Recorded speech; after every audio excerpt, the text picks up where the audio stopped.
The dead caliber conspiracy theory is real and it can hurt you. What's going on, guys? Welcome back to the Trench Grenade channel. I am your host, the average 300 blackout fanboy hater that your mom said that we have at home. Thanks for watching. Guys, today I'm going to be expanding my thoughts a little bit on the dead caliber theory. Now, I posted a video, and if you haven't watched it yet, you need to go back and watch the first dead caliber theory premiere video where I talk for about 30 minutes about why 308, 300 blackout, 45 ACP, 10 millimeter, 388, so on and so forth, 357 SIG. I should have included some other calibers, but I stuck to these main calibers, 545, etc.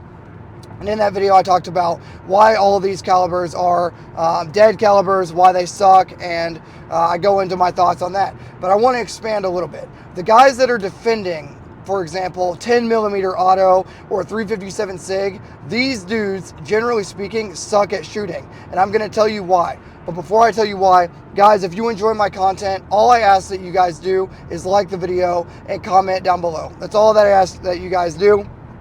Just support my work by liking the video and comment down below what your thoughts are on the dead caliber theory. Is it real and can it hurt you? Okay, so the dudes that are the biggest advocates for, I'll just give you an example. Dudes will say things like this: I carry a 9mm, I shoot 300 blackout, I love to work on my 308 DMR, and sometimes I shoot shotgun or whatever. These jack of all trade, master of none guys suck at shooting. And a lot of guys are not going to want to hear that. They're going to be like, oh, Trench, what are you talking about? I can train on 308 and still be good at shooting 5.56. Here's the thing. Guys that do this weird collector game where one day they're shooting 30-06, next day they're shooting 10 mil, next day they're shooting 380. These guys are not good shooters because they're not mastering one weapons platform. Now, all shooting is the same. Pre-shot, shot, follow through, the fundamentals of marksmanship, all ballistics are the same, internal, external, and terminal. But if you never get good at shooting your competition gun, shooting your duty gun, shooting your home defense gun, and all you do is switch guns, every time you go to the range, you're not working on a deliberate set of drills with your duty rifle, with your home defense rifle, with your concealed carry gun, with your competition gun. If all you're doing is shooting 20 different guns and 10 different calibers every time you go to the range, you're never going to master one type of gun, one platform. Say you carry a Glock 19, but every time you go to the range, you're like, oh, I want to test a 10 millimeter.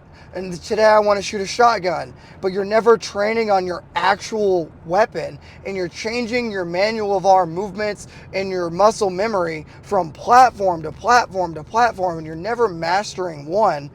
You're never going to get good, right? A lot of guys that I know are guilty of this for 40 caliber or 45 ACP.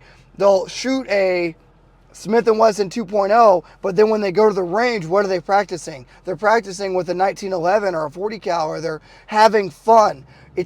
I would say, for serious shooters, I'm just here to have fun is only acceptable if you're out there actually and you're a master of your craft with your carry gun and your duty gun, right? So where I see the dead caliber theory really has a place is for these collector. It goes directly against the collector mentality. So many collectors and FUDs in the gun world are directly what stands between competent shooters and incompetent shooters, right? So for all these guys out there that would tell you it's okay to have fun, Trench, it's okay to collect guns that I like. Yes, if you're putting in the man hours of dry fire and live fire on the flat range with guns to actually get good for serious guns. When I see a C-class pistol shooter or a C-class, type of dude with a rifle that can't even group their rifle, that can't even hit 0 to 300 meters and knows their holds and has a competent, good zero and basic understanding with their duty rifle and go-to rifle. When I see guys that don't have that understanding, they don't have that skill set, but they're out here going from platform to platform, never getting good with one, that is like some collector FUD shit that I do not recommend my guys fall victim to. It's the same type of dudes for the night vision crowd. I'm going to have to do a follow-up on that video as well, because dudes, just to give you like a brief synopsis of that, dudes will buy night vision, but they can't shoot for shit with their rifle. So what's that all about, right? So as far as the dead internet theory, or the dead caliber theory, guys, for dead caliber theory part 2, do not fall victim to collector mentality. Understand what is important. What you guys should be doing out here, now I can't see, what you guys should be doing out here is mastering your carry gun, mastering your duty gun, having the same setup for your duty gun that you have for your carry gun, mastering your duty rifle or your home defense rifle or your Minuteman, go-to rifleman kit. You should not fall victim to this consumerism, the dead caliber theory. If your primary gun is a 5.56 and you're going back and forth between a 308 and your 5.56, even if they have the same manual of arms, they don't have the same recoil impulse, they don't weigh the same, and they are not the same. So you need to be focusing on what actually matters, and that is the gun that you're actually going to carry when your life is on the line. If you're not going to be carrying that 308 or that 10 millimeter or that 357 SIG or that 40 caliber or that 380, you probably shouldn't be wasting time on the flat range training on it. You probably should invest more time dry firing the guns that actually matter, the more serious guns. You should probably invest time in the things that actually matter.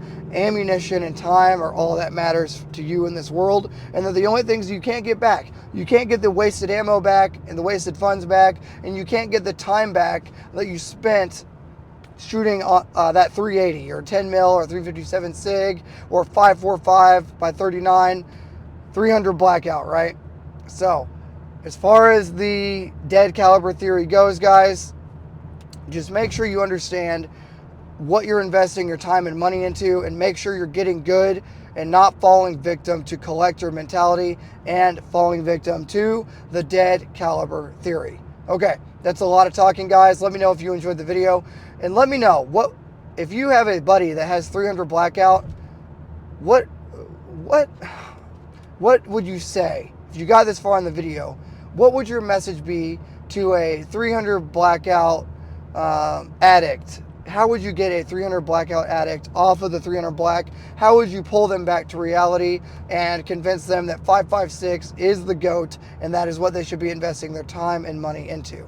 Okay, that's a lot of talking for me, guys. I'm about to carb load and get ready for tomorrow's lift and work day. So if you enjoyed the video, hit the like button, comment down below your thoughts on the dead caliber theory. I'll be reading those comments, and I may be doing a follow-up video on dead caliber theory part 3, because guys really love their trash calibers. If you guys want to see more on the dead caliber theory, comment down below. And until next time, this is going to be Trench Grenade, your average dead caliber theory video series enjoyer that your mom said that we have, and I'm signing out. Cheers.